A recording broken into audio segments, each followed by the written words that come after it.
Duncan saved empty packets, the insides of toilet rolls, wrapping paper, sticks, stones and shells. He used them to make aeroplanes, robots and dinosaurs. "You're a recycler," said Dad. "What's that?" asked Duncan.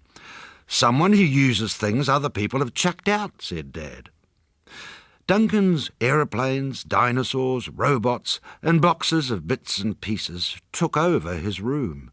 Under the bed, in the wardrobe, on top of his drawers and all over the floor. There was so little space left, Duncan had to take a running leap into bed every night. His mother complained. "I can't get in to make your bed or find your dirty clothes," she said. "I don't care," said Duncan. "I can't sit on your bed and read you a story anymore," she said. "I can read to myself now," said Duncan. Mum felt quite sad. "But I do still like you reading to me sometimes. I'll chuck this old dinosaur out the window. Then you can sit on the bed." "That's a terrible idea," said Mum. "We'll have to have a tidy up."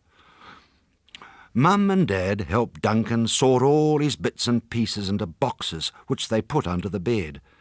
The dinosaurs crouched in the wardrobe, the robots sat beside his bed, and the aeroplanes hung from the ceiling.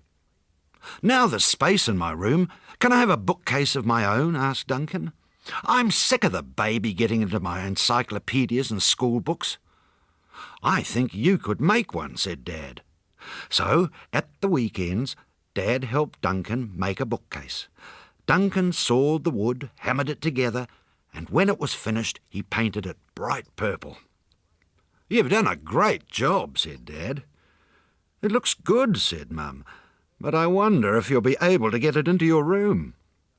For while Duncan had been making his bookcase, he'd also continued making aeroplanes, dinosaurs and robots. There were unused bits and pieces scattered all over the floor. Dinosaurs were spilling out of the wardrobe, robots were perched on the drawers, and several aeroplanes had crash-landed on the floor. There was no way the bookcase could get into the room. "This calls for another tidy-up," said Dad. "It'll have to be more radical than last time. Why not get rid of everything?" "Do I have to?" asked Duncan. "Yes," said Mum and Dad. "OK, I suppose so."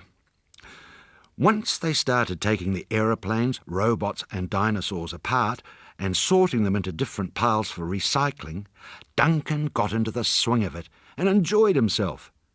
His mother became nostalgic. "This is a fantastic aeroplane with 4 wings," she said. "Don't you want to keep that?" "No," said Duncan. "Out it goes." "What about this matchbox robot with curly antennae made out of pipe cleaners? It doesn't take up much room." "Oh, come on, Mum. Out it goes."